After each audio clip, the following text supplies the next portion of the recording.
This meeting is being recorded. Good morning, good afternoon, good evening, folks. Michael Zuber, one rental at a time, back with the one and only Taylor from Life Goal Investments. How you doing, buddy? What's happening? What's happening? Thanks for having me as always. Excited. Well, I bet you could guess topic number one. Oh, don't tell me what's coming. We talking inflation here? Yeah, we got a huge CPI number tomorrow, which we will, of course, do our over-unders on because it's always fun. And then we have a huge Fed meeting on Wednesday. And, oh, by the way, we might as well throw retail sales in on Thursday. Bang, bang, bang. Here we go. Yeah, it's will Santa Claus come or will we get lumps of coal? And I think it starts bright and early tomorrow morning, 5:30 Pacific, 8:30 Eastern with CPI. Headline expectation is 7.3. Month on month for both core and headline is 0.3. What do you think? And again, last month was 7.7. So again, expectations coming all the way down to 7.3. What do you see coming in? Because this is a make or break number, I think. Yeah, we've seen a meaningful move downwards now. I mean, obviously inflation is not comfortable for anyone at this point at the rate we're seeing 7.7 or whatever it is, but you come all the way down from 9.1. So just to give context, that was the peak back in June. So it has precipitated down relatively well.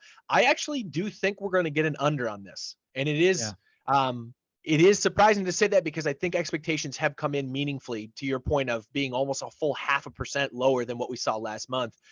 But what's leading me to believe that is the market more than anything else.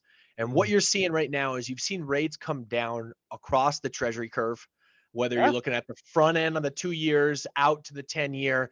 And so I don't necessarily always trust that, admittedly, because I think the bond market in general has gotten this wrong a lot of times, and they've gotten ahead of itself and said things are going to come down and then it reverses and bonds, yields pop. But I think the thing that's giving me more comfort in that is the market and the bond market is saying we're going into a recession.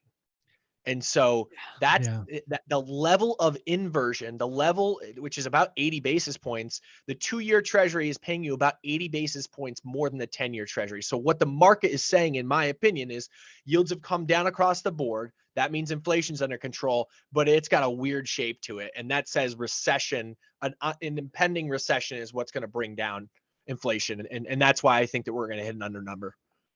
It's funny. I will agree with you this time, and I don't think you and I have agreed on a CPI number on anything ever. We're just always. So I do. I think headline comes in low 7.271. So I think it's under. But as you've heard me say before, I think the real risk is core. I could see core surprising to the upside because again, I think it's wages, services, housing. I think there's just. So again, I think headline comes in, but I don't think core does. I think that core comes in kind of on the screws, admittedly. And I know that's such a weak answer to say, but I do think, and again, you might have a better insight into this than I am, the fact that you're so real estate oriented, but I do think you're going to start to see that bleed through. You're starting to see, obviously, the movement downward in home prices. I'm not saying it's a precipitous move down by any stretch of the imagination, but high mortgage rates are eating into people's purchasing power. And so with that, rents will come down, et cetera. And it's been the full year that rates have been, really high. And granted, they spiked there in June, I guess, but all year rates have been unaffordably high. And I think because of that, you're going to get some bleed through. But to your point on the other side, the labor market is tight, awfully tight. And you saw PPI Friday. I mean, services were up 0.4, goods were down 0.1. So there's two things I want to talk about inflation. I see inflation having 3 components. There's the easy stuff, which I think is off by Q1 at the latest. That gets us to 6. Then there's the hard goods. Yeah, goods stuff. Goods. Stuff. Yeah, well put. Then there's kind of housing, which I think is stickier than most people like, but it will come off. And then there's, dude, I think we could be at 4% for years. Wages, services, deglobalization. I don't see the Fed getting to 2% for years. What do you think?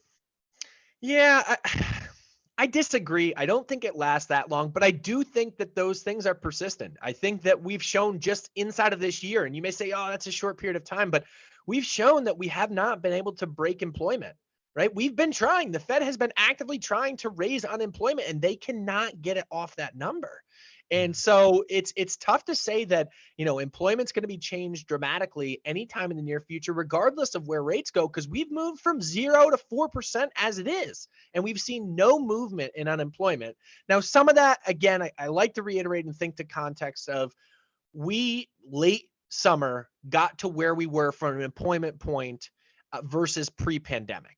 So all the employment gains that we saw through the first half, or almost even 3/4 of the year is too much, but through August, call it, was just recouping the unemployment that we'd experienced in that spike due to COVID. So that's some of it, and that is abating. But to your point, Michael, like, the services game is something that we just have not figured out yet. People are still demanding, as high as the costs are to go out for dinner. Restaurants are still jammed. Stadiums are still packed. Flights are still packed. Prices are high. People just don't care yet.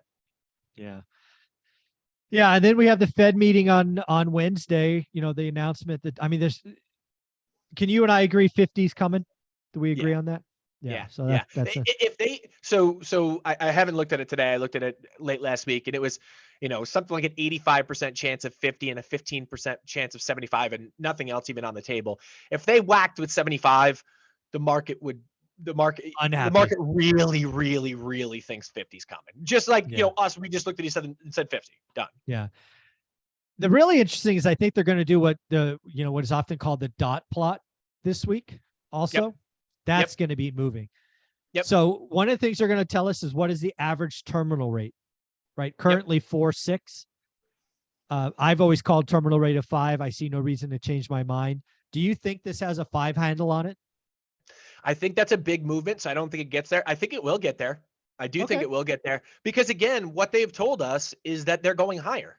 And so going higher from 4.6, that gets you to 5, right? For the most part. Now, it's an average, so people, but that being said, it might take us a little bit to get there. I know you hate that mentality of slow and steady. Yeah, slow, exactly. But I think that's probably where things get to. I just saw a CNBC survey that came in, I think at 5.18 was where they had terminal Fed funds rate, which wouldn't be unfathomable either. But again, let's figure out how we're going to get there. I'm with you of like this slow and steady. I think you need to rip it a little bit and get moving. The market's just tired. It's getting tired. Yeah, I agree. The other thing that's going to happen is they're going to give updates under their expectations for unemployment, GDP, all of that. Do you think they forecast a recession, or that's just, something they really can't do? So again, I'm only bringing this up because I literally just saw it hit the television. These were professionals surveyed by CNBC. It's 61% chance we go into recession. I think that's light. I think the Fed has the reality in mind that we have to force this economy into recession in order to not, in order to break inflation. The market's narrative is changing. I will say that. The market's narrative is changing in the light of the likelihood of a soft landing is increasing. And to that I actually saw that. Yeah. To the point of that survey, that's a 40% chance of a soft landing. I continue to sit on the side of the fence that that's not happening. I continue to look at all the numbers from an economic standpoint and say nothing is really alluding to that. The 4 most dangerous words in finances and investing and economics. This time is different. Thank you. And we have the biggest inversion of the yield curve that we've had since the early 80s. And people will say that's because there's been so much fiscal and monetary stimulus screwing with the system with COVID, et cetera. Every time there's something that's changed. And every time when you see an inversion of the yield curve, especially to the magnitude that we have, you have seen a recession come 100% of the time. Not even to mention the fact that we'll go into inflation numbers, and bringing down inflation from 9% has never come anywhere near to happening without a recession coming. We can keep going down this path. Then the big one for me is unemployment. I think last session, which would be two meetings ago, the average was 4.5. They expected unemployment I might have been 4.6 now that I say it out loud. I don't know the answer to that, to be honest, but go ahead. Yeah. Let's call it 4.6. And I remember laughing out loud because I'm like, yeah, you're saying 4.6 because you got to whack millions of jobs. Yeah. I'm going to be curious if they increase that to 5%. Like, because This is a goal. This is what they're trying to do. I know. Unemployment has just been the most stubborn thing that they've tried to take care of. So I don't know that we will see a big increase, because I don't think that they can have the reality in mind that we can increase it, because we haven't been able to move it one iota basically at this point. So it would be tough if you saw a massive, or not that 4.6 or 4.7 to 5 is a massive move, but nonetheless, that's millions of jobs.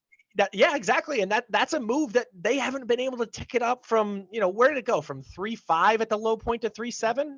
Correct. Yeah. Yeah. 3.7, So I mean, they 3.5, moved it 3.7. 0.2, right? And that's another whole percent essentially that they're looking to move it. It's funny. We put out, and I think you prompted me to do this. We put out a poll on Instagram that said, is inflation or unemployment a bigger issue? And overwhelmingly, people said inflation. And then you and I joked behind the scene and said, unless you're the one that's unemployed. Exactly. And then it's a real problem. It's a problem. Right? Yeah. So yeah, and I think the fact that unemployment's so low right now that people don't have the reality, like they don't have that person next door to them or their family member or something like that they've said, oh, that they just lost their job. Now this is real to me. I think because unemployment's so low that the number of people that have actually experienced that thus far is very low. Yeah. The last thing I want to talk about is Jeremy Siegel. He's paraded around CNBC. He's out now saying that in 2023, inflation's over. His quote, not mine. He thinks the Fed's going to pause in February, so 50 on Wednesday and then pause. And then lastly, he's calling for a 200 basis point cut next year. Yeah. Jeremy Siegel has shown up a lot on CNBC recently. I don't get it. A lot. I've actually met Jeremy. I did my SEMA, which is a certified investment management analyst, and you spend a week at Wharton. At the end of it, it kind of culminates there, and you take a final exam, one of the 3 final exams there. And I chatted with him. He's an interesting character. He's an old school fundamental person. I think that he's probably got way ahead of himself with this one. And I think what happens is even someone that's, as famous as Jeremy Siegel is, once they start parading around a topic that's getting coverage, they take it and then they take it to an extreme. Oh, you like some of that? Let me give you some more. Yeah, 200 basis points. What? Come on, a 200 basis point cut. What would happen in order for that to take place is you would have to see a massive increase in unemployment very, very quickly. Yeah, that's what I was telling people. I'm like, just so you understand, if Jeremy's right, what that means, that means we probably have negative 4% GDP. Yeah. We probably have 7% unemployment, and the world's breaking. That's what a 200 basis point. Like, do we want to wish for that? Really? Yeah. We want to wish for that? Not at all. No. And so, like, here's the thing: when it comes to unemployment, so you've seen the massive headlines when it comes to tech.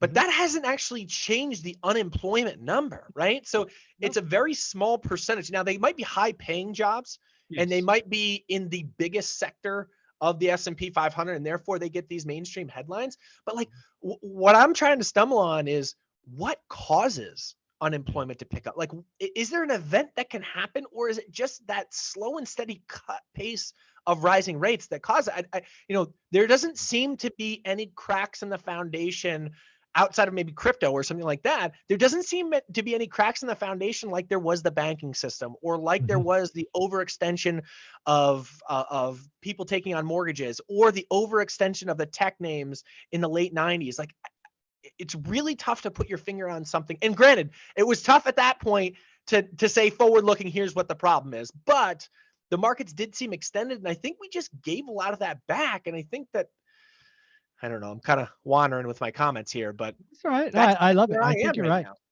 Yeah, it's going to be really interesting. Do me a favor, Taylor. Where can people find you? Because you put stuff out every day that I look forward to seeing. So where can people find it? Yeah, thanks for the kind words. Wow. Find us at Life Goal Investments on Instagram is the best place. So it's at Life Goal Investments. Do me a favor, folks. Follow them today, and then leave a comment on one of their posts saying, "Hey, I came here from one rental at a time." I'd love to see your comments because I go to his page all the time. Thanks, Taylor. Appreciate you, Michael.